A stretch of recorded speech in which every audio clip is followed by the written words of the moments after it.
காலபுருஷ தத்துவத்தின் அடிப்படையில் 7வது ராசியாக வரக்கூடிய ராசி துலாம் ராசி. இந்த துலாம் ராசி நேயர்களுடைய விகாரி தமிழாண்டினுடைய புத்தாண்டு பலனை தெரிந்து கொள்வதற்கு முன்னால் அவர்களுடைய ஜோதிட குரல் என்ன சொல்கிறது, அவருடைய குணாதிசயங்கள் எப்படி இருக்கிறது கேட்டு தெரிந்து கொண்டே நாம் பலன்குள்ள போலாம்.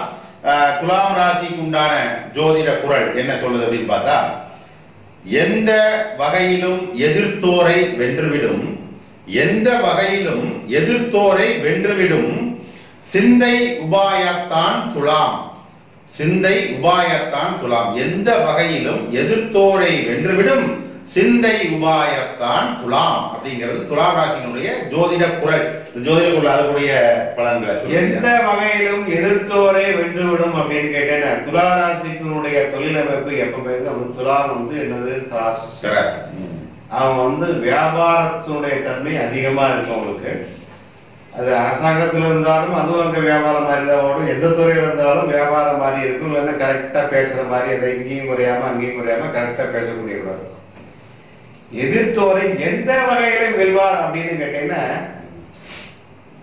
அவங்க கிட்டது யாரா மோதினா சாம பேத தண்டம்னு சொல்லுவாங்க சாஸ்திரத்துல. சாம பேத தான தண்டம் அப்படின்னு.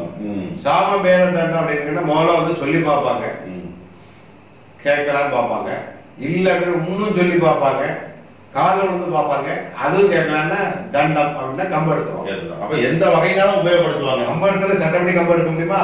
கம்பு எடுக்கிற மாதிரி சட்ட ரீதியாக போய் அப்ப எதிலும் வென்று விடுவாங்க. ஆமா, இன்னும் இருக்காங்க தெய்வத்திட்ட பேசுகிற முறையிடுவாங்க.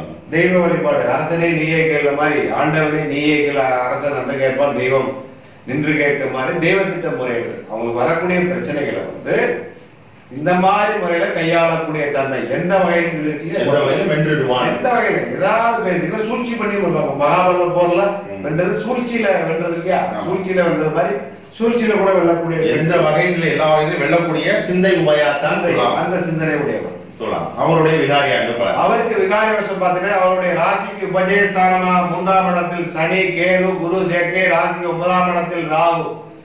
மிக அற்புதமான கிரக சேர்க்கை காலம். இந்த வருடம் முழுவதும் அவனுக்கு யோகமான காலம். எடுத்த எண்ணிய காரியம், எடுத்த காரியம் அனைத்திலும் வெற்றி மேல் வெற்றி. குடும்பத்தில் சந்தோஷம், மனமகிழ்ச்சி, 100% பண சேர்க்கை, பொருள் வரவு, உடன்பிறப்புகளால் நன்மைகள், உற்றார் உறவுகளால் நட்பு, பூர்வீக சொத்துக்கள் கைவந்து சேரும். குடும்பத்தில் இருந்து வந்த பல வருடங்களாக இருந்து வந்த வெளியில் சொல்ல முடியாத பல பிரச்சனைகளுக்கு தீர்வு. கணவன் மனைவி ஒற்றுமை அதிகரிக்கும். தடைப்பட்ட நின்று போன திருமணங்கள் சிறப்பாக நடைபெறும். மங்கள காரியங்கள் மனமகிழ்ச்சி அடையும். ஆன்மீக சிந்தனைகள் அதிகரிக்கும். தெய்வீக ஈடுபாடுகள், தெய்வீக சம்பந்தமான சுற்றுலா ஏற்படும். தொழில் வியாபாரம் மேன்மை அடையும். புதிய கூட்டு தொழில் தங்களுக்கு சாதகமாக இருக்கும். வெளிநாடு மற்றும் வெளி மாநிலங்களில் இருந்து நல்ல செய்திகள் வந்து சேரும். பண வரவுகள் திருப்திகரமாக இருக்கும். பலவித சொத்துக்கள் பத்திரம் பதியக்கூடிய காலமாக அமையும்.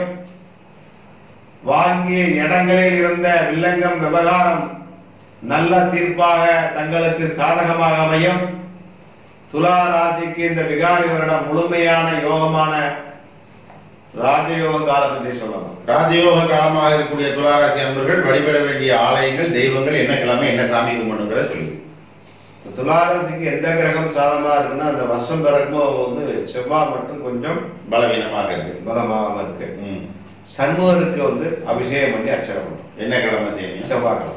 துளாராசி நேயர்கள் செவ்வாய்க்கிழமை அன்னைக்கு முருகருடைய அவதாரங்களில் சண்முக அவதாரம் என்று சொல்லக்கூடிய ஆறுமுகம் கொண்ட சண்முக சுவாமி அப்படின்னா ஆறுமுகனைனார்னு சொல்லுவாங்க, சண்முகர்னு சொல்லலாம். ஆறுமுகங்கள் கொண்ட அந்த அவதார ரூபத்துக்கு அபிஷேகங்கள் அலங்காரங்கள் செய்து வழிபடுவது ரொம்ப விசேஷமான பலன் என்று சொல்லியிருக்கார்கள். நன்றி.